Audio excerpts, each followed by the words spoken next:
देवभूमि उत्तराखंड को ऊर्जा प्रदेश बनाने के लिए प्रदेश की धामी सरकार हर संभव प्रयास कर रही है। इसके लिए शासन स्तर के उच्च अधिकारी न सिर्फ योजनाओं का प्रारूप तैयार करें, बल्कि जल्द से जल्द किन परियोजनाओं को धरातल पर उतारा जा सकता है, इस पर भी लगातार काम किया जा रहा है। मुख्यमंत्री के सचिव आर मीनाक्षी सुंदरम ने नाडी टीवी से खास बातचीत की और क्या कुछ उन्होंने कहा, ये आपको सुनाते हैं। देवभूमि उत्तराखंड को ऊर्जा प्रदेश बनाने का सरकार का संकल्प किस तरह से ग्राउंड जीरो पर साकार हो रहा है, बातचीत करने के लिए हमारे साथ मौजूद है उत्तराखंड के ऊर्जा सचिव आर मीनाक्षी सुंदरम। सर, आपसे जानना चाहेंगे कि लगातार सरकार प्रयास कर रही है कि किस तरह से हम उत्तराखंड को ऊर्जा प्रदेश बना सकें, किस तरह से आप लोग कोशिश कर रहे हैं? देखिए, हमारी सबसे पहले जो नेगेटिव पॉइंट थी, भागीरथी और अलकनंदा घाटी में जितनी भी परियोजनाएं हैं, ये परियोजनाएं या तो भारत सरकार लेवल पर या माननीय सुप्रीम कोर्ट के लेवल पर स्थगनादेश की वजह से लंबित हैं। और हम इसको छोड़ते हुए जो अन्य परियोजनाएं हैं उसको तेजी से आगे बढ़ाने का निर्णय लिया था। इसके लिए हमने मल्टीपल पॉलिसीज बनाए थे। हमारी जो लघु जल विद्युत परियोजनाएं हैं, स्मॉल हाइड्रो पावर प्रोजेक्ट, इसको लेकर के काफ़ी अट्रैक्टिव पॉलिसी हमने बनाया है। और उसके बाद हमने 14 परियोजनाओं का बिडिंग जारी किया है, बिड डॉक्यूमेंट जारी किया है। काफ़ी उत्साह है मार्केट में इसको लेकर के, और 10 और परियोजना की बिडिंग हम लोग जल्दी जारी करने वाले हैं। इस तरीके से हमारी 24 परियोजनाएं जो है बिडिंग के लिए तैयार हो जाएंगे। जो ऑलरेडी बिडेड आउट प्रोजेक्ट हैं, किसी न किसी कारण से टेक ऑफ नहीं हो रहे थे, उनको हमने वन टाइम सेटलमेंट योजना के तहत एक्सटेंशन दिया हुआ है। और उसके साथ साथ मैं लगातार उनके साथ बैठ करके उनकी जो जो छोटे छोटे अड़चन है उसको दूर कर रहा हूँ। देन सेकंड, हमारी जो बड़े परियोजनाएं हैं उसको हम लोग अलोकेट, जो अनअलोकेटेड प्रोजेक्ट्स हैं या हमने किसी और को अलोकेट किया था और वो मौके पे काम नहीं हो रहा है, उन सबका रीअलोकेशन, ये सब भी डिसीजंस हम लोग फाइनलाइज कर चुके हैं। कुछ को हमने टीएचडीसी को अलोकेट किया है, कुछ को यूजेवीएनएल को अलोकेट किया है, कुछ को हमने टीएचडीसी और यूजेवीएनएल का जो संयुक्त उपक्रम बनाया है उसको अलोकेट किया है। तीसरा हमारा पंप स्टोरेज प्लांट पॉलिसी है। पंप स्टोरेज प्लांट पॉलिसी के जारी होने के बाद 3-4 हमारे बड़े ग्रुप्स के साथ एमओयू साइन हुए हैं। उसमें से जेएसडब्ल्यू ग्रुप का अभी हमारे पास 800 मेगावाट की परियोजना बनाने के लिए एप्लीकेशन आया हुआ है, जिसको हम लोग एग्जामिन कर रहे हैं। और सोलर जो नीति बनी है उसमें हमने 2000 मेगावाट का एक टारगेट रखा था। हम 3 साल में इसको अचीव करेंगे, उस पर भी हम लोग तेजी से आगे बढ़ रहे हैं। और ये एक थर्मल पावर प्लांट भी लगाने के लिए हम लोग प्रयास करते हैं। उसके लिए कोल ब्लॉक के आवंटन के लिए भारत सरकार से अनुरोध किया हुआ है। सर, आप लगातार अलग-अलग सेक्टर पर फोकस कर रहे हैं कि जो वैकल्पिक व्यवस्थाएं उनके जरिए आप सरकार के संकल्प को साकार कर सकें। अगर हम परियोजनाओं की बात कर लें तो कुछ ऐसी परियोजनाएं भी होंगी जो शॉर्ट टर्म की होंगी, कुछ ऐसी हैं जिनमें वाकई कुछ समय लगने वाला है। आपने भी कुछ का जिक्र भी किया।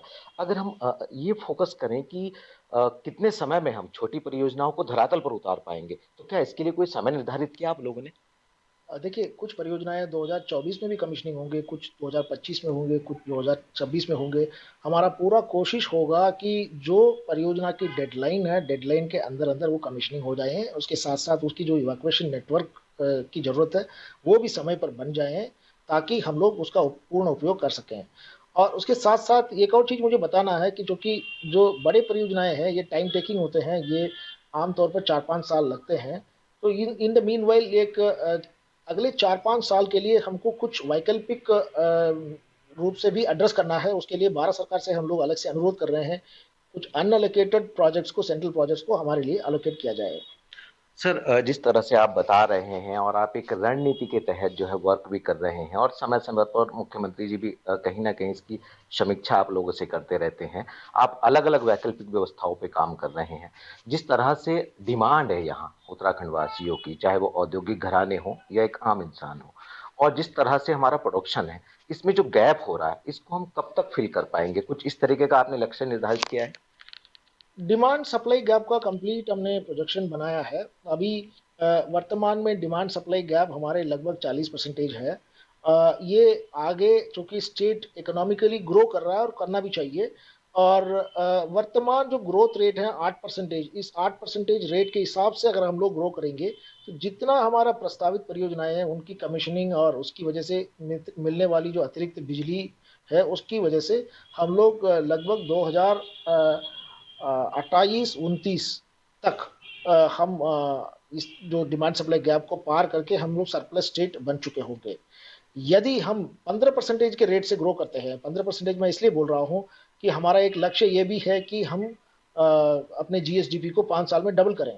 उसके लिए हमें 15% के रेट से ग्रो करना होगा। अगर ऐसा ग्रो करेंगे तो भी हम लोग 2029-30 तक सरप्लस बिजली वाला स्टेट बन चुके होंगे। बस अंत में चलते एक सवाल सर आपसे और जानना चाहेंगे कि लगातार मुख्यमंत्री जी भी और आप भी समय समय पर हम देखते हैं, मॉनिटरिंग करते रहते हैं।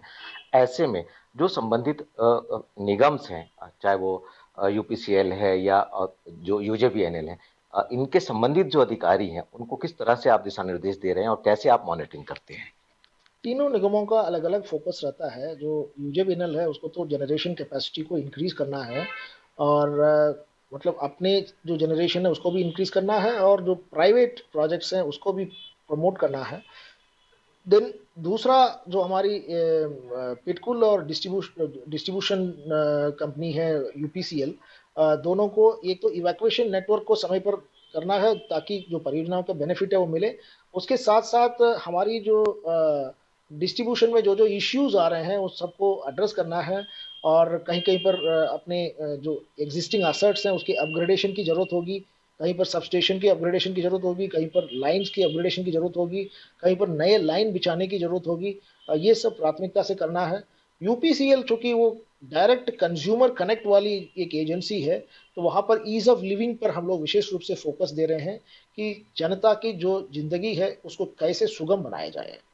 बहुत बहुत शुक्रिया हमसे बातचीत करने के लिए। तो आपने सुना मुख्यमंत्री के सचिव, ऊर्जा सचिव आर मीनाक्षी सुंदरम को, जिन्होंने बताया कि किस तरह से सरकार का जो ऊर्जा प्रदेश का संकल्प है उसको साकार करने की कवायद में जुटे हुए हैं। मैं कैमरा सचिन के साथ सोनू सिंह, अनादि टीवी, देहरादून।